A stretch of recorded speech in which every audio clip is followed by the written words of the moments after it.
જય શ્રી કૃષ્ણ, રામ રામ, જય માતાજી, ગુડ આફ્ટરનૂન મિત્રો. તમારી સામે આપણે નાના નાના વિડીયોથી એનટીપીસી ગ્રુપ ડીના કોન્સેપ્ટ શીખી રહ્યા છીએ કે ભાઈ આખા પેપરનું વિશ્લેષણ કરી, એનાલિસિસ કરી અને આમ એવું કયા પ્રશ્નો છે કે કયો એવો ટોપિક છે કે જેને આપણે શીખી લઈએ. કાલે એક ભાઈએ મને કોમેન્ટ કરી કે સર બધા ટોપિક તો આપણે આ ટોપિક જ લઈએ છીએ કે ભાઈ આ ટોપિકનો પ્રશ્ન જે છે અથવા તો આ પેટર્ન જે છે, આ ટાઈપ જે છે એ તમને જોવા મળી અને એ ટાઈપ મોસ્ટ પોપ્યુલર ટાઈપ. જેમ કે અત્યારે આપણે આજે જેની વાત કરીએ, મેં થંબનેલ ઉપર લખ્યું 480 વખત આ ટાઈપનો દાખલો પૂછાણો. 45 જેટલી શિફ્ટના અંદર પરીક્ષા કરવામાં આવી. ઓકે, રોજની 3 શિફ્ટ હતી એટલે તમે રોજના 3 શિફ્ટમાં અને એક શિફ્ટમાં આવા 4 દાખલા એટલે રોજના 12 દાખલા થયા. કેટલા થયા? રોજના 12. હવે એવી 40 શિફ્ટ પકડો તમે, બરાબર છે. 40 દિવસ પકડો, 46 કે 45 દિવસ જેવું મારા ખ્યાલથી હાલ્યું હતું. તો તમે 12 ચોકુન 48, 480 વખત આ પ્રકારનો દાખલો પૂછાણો વિચાર તો કરો. તો એ ટોપિકને આપણે શીખવો જોઈએ કે ના શીખવો જોઈએ, એને આવડવો જોઈએ કે ના આવડવો જોઈએ, જેથી કરીને હમણાં આ નવી પેટર્ન લાવ્યા. અને મેં આના માટે વિડીયો અગાઉ બનાવ્યો હતો જ્યારે પરીક્ષા સ્ટાર્ટ હતી અને શરૂઆતમાં મને મળ્યું હતું કે ભાઈ આવો પ્રશ્ન કંઈક આવે છે, તો એનો વિડીયો મેં બનાવ્યો હતો. આ 2025માં આમ તો જુઓ તો આમ જૂનું છે.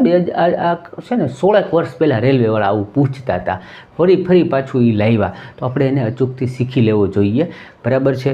હવે જુઓ, તમારી સ્ક્રીન ઉપર આખો પ્રશ્ન આવી ગયો હશે. તમે પ્રશ્નને પહેલાં વાંચીએ, આપણે આખો સમજીએ, બરાબર છે. હું મોબાઈલની અંદરથી વાંચું છું એટલે આપણને ખબર પડે કે ભાઈ આવા રોજના 4 પ્રશ્ન આણે પૂછ્યા તો હળો આપણે તો શીખવું જ પડે. આ પ્રશ્નને આપણે કેવી રીતે અવગણી શકીએ, બરાબર. પહેલાં પ્રશ્નને વાંચીએ.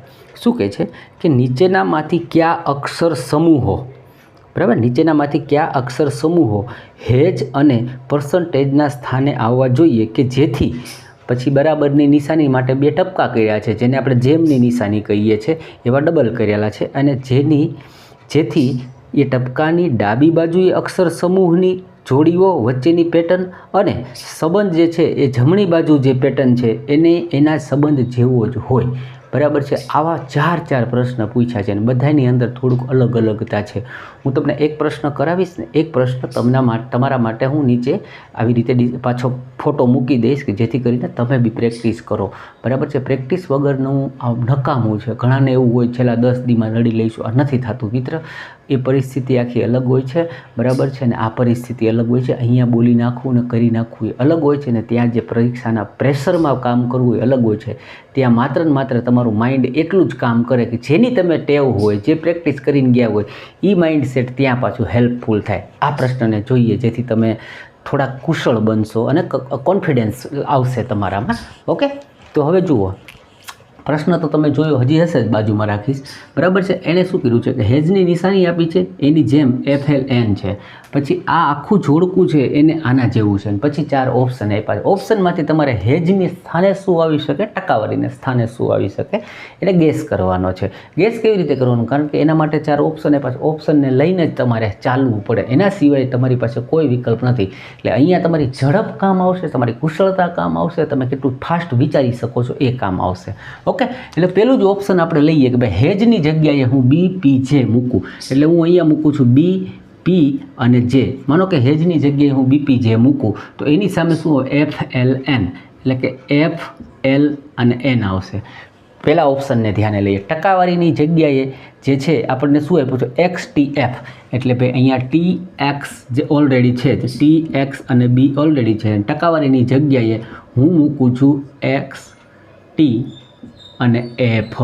ઓકે, હવે આવું બને કે ન બને એને તમારે ચેક કરવા માટે શું કરવું પડે કે ભાઈ આ જોડકાનું આની સાથે શું સંબંધ છે, આ જોડકાનો એની સાથે શું સંબંધ છે, એ પેટર્ન જે છે અહીંયા પણ ફોલો થાય, અહીંયા પણ ફોલો થાય, તો તમે એવું કહી શકો કે ભાઈ આ હેજની જગ્યાએ લખેલું એના ઇક્વલમાં લખેલું BPJ સાચું છે ને પર્સન્ટેજની સામે XTF સાચું છે. તો ચેક કરવું પડશે, બરાબર. તો ચેક કરીએ. હવે જુઓ, આ B થી F સુધી તમે ABCDની અંદર જુઓ તો B પછી C, D, E અને F, એટલે કે ભાઈ આ જોડકામાં શું થાય છે તો કે +4 અહીંયાથી અહીંયા સુધીનો ગેપ છે.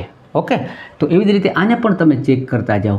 T પછી ABCDEFGની અંદર ST, T પછી U, V, W, X, એટલે કે અહીંયા પણ 4નો ગેપ મને જોવા મળ્યો. મીન્સ કે અહીંયાથી તમને થોડો કોન્ફિડન્સ આવે કે હા કંઈક સાચું છે, હવે હું આગળ વધું.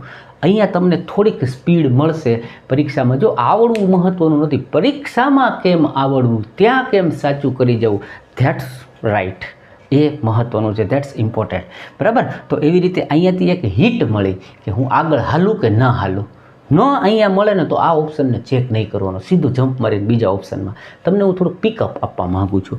એવી જ રીતે હવે પી છે, બરાબર, ત્યાંથી એલ સુધી જોઈએ તો પી પછી QRST, બરાબર, PQRST.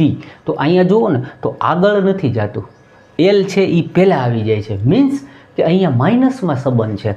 બરાબર છે. એલ પછી જુઓ, એલ પછી MNO ને P, મીન્સ અહીંયા +4 છે તો ઇધર ક્યાં હે ભાયા, -4 છે. અહીંયા પણ એવું જોઈએ. આ એક્સ ને ટી જે છે અહીંયા ઓલરેડી હતા જ, જો થોડીક બુદ્ધિ વાપરવાની હતી. આ ઓલરેડી છે તો એ જ વસ્તુ પાછી આવી, તો આ પ્લસ કરવાથી હતી તો ઓલી માઇનસ કરવાથી છે. બરાબર છે. એટલે આ -4 છે. મિત્રો મજા આવવી જોઈએ, શીખવો તો આ વોટ્સઅપ ચેનલો છે પણ થોડું આમ મજા આવવી જોઈએ કે ના ના હા એટલે જો અહીંયા આમ હતું તો આ એનું ઉલટું આવ્યું તો હવે ત્યાં ગણવા ન બેસાય. ત્યાં તમને ખબર જ પડી ગઈ ટી થી એક્સ છે તો એક્સ થી ટી માઇનસ ચલેગા ભાયા. ઓકે, એવી રીતે કરી શકીએ. પાછું આપણે જેથી વાત કરીએ, આ જેથી એન તો જે પછી જે KLM ને N +4 ચલતા હે. ઓકે, +4 ચાલી રહ્યું છે. તો આ બીથી પાછા તો બી અને એફ અહીંયા ઓલરેડી આવ્યો તો હવે પાછું ગણવા ન બેહાય, એ +4 જ હોય. ઓકે, તો કે બીથી એફ જે છે એ +4 છે જ. ઓકે, એટલે આ એક પ્રશ્ન જે છે એને આપણે ભલે અત્યારે 5-7 મિનિટ 10 મિનિટ જાય એટલે પહેલાં શીખવા માટે સમય આપવો બરાબર છે, કારણ કે એ સમય પાછો પરીક્ષામાં આપણને હેલ્પફુલ થાય. અહીંયા આખી પેટર્ન સમજી ગયા, શીખી ગયા અને આ પ્રશ્ન જે છે એને આપણે ખરેખર અંતરથી ઉતારી લીધો. હવે પરીક્ષાની અંદર જે છે આવું આવશે 4 પ્રશ્ન. તો વિચાર કરો 4 માર્ક એક પેટર્નના, એટલે બહુ મોટી વાત કહેવાય. એક પેટર્ન આવડે સીધા 4 માર્ક. તો આવા મેં ઘણા પ્રશ્નો કરાવ્યા છે ઘણા વિડીયોમાં. પ્રેક્ટિસ માટે એક બીજો પ્રશ્ન તમને ઓલરેડી આપી જ દઉં, જેથી કરીને તમને એમ ન થાય કે ભાઈ ખાલી તમને આવડ્યું. બરાબર છે, અમને આવડવું જોઈએ ને, આવડે ક્યારે ખુદ કરોગે ત્યારે. એટલે તમારે કરવું જ જોઈએ. જોવાથી ક્યારેય આવડતું નથી તો મારી ઘરમાં આટલા બધા પુસ્તકો છે, તમારા ઘરમાં આટલા બધા પુસ્તકો હશે, એને આમ જોઈ લીધો તમે હું બે વિદ્વાન બની જાય મોટા. બરાબર, ધાર્મિક પુસ્તકો હોય છે, ગીતા મહાભારત રામાયણ આ બધું છે, એ આમ જોઈને તો આપણે સંત મહંત બને, આમ પૂજાએ એવા થઈ જતા હોય. એટલે જોવાથી નહીં આવડે દોસ્ત. જો પાસ થવું છે ને તારે ખરેખર આગળ વધવું છે, પ્રેક્ટિસ કરજે. બીજો પ્રશ્ન આપી દીધો છે. વિડીયો સારો લાગ્યો, મજા આવી હોય લાઈક કરી દેજો, એમાં કંઈ ખોટું નથી. મળી જજો બીજા વિડીયોની અંદર. ત્યાં સુધી આવજો. જય માતાજી.